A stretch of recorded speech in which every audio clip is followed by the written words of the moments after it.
வா வா. ச்சே.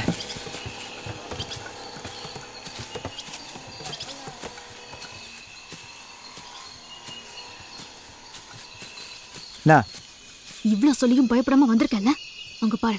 அவங்க கிட்ட போய் சொன்னா உன்னை கொன்னுடுவாங்க. நான் சொல்ல போறேன். எங்க போறது? அதையும் நீயே சொல்லிட்டு போ. உனக்கு அப்பா அம்மா வீடு எல்லாம் இருக்கு, எனக்கு என்ன இருக்கு?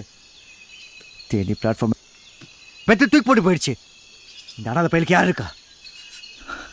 25 வருஷத்துக்கு அப்புறம் திங்கத்துக்கு சோறும் தங்கறதுக்கு இடமும் கிடைச்சிருக்கு. அதையும் கெடுக்கணும் நீ ஆசைப்பட்டனா போய் சொல்லு போ. நல்லா வேறு கொடுத்து காப்பாத்தினல எனக்கு நல்லா வேணும்.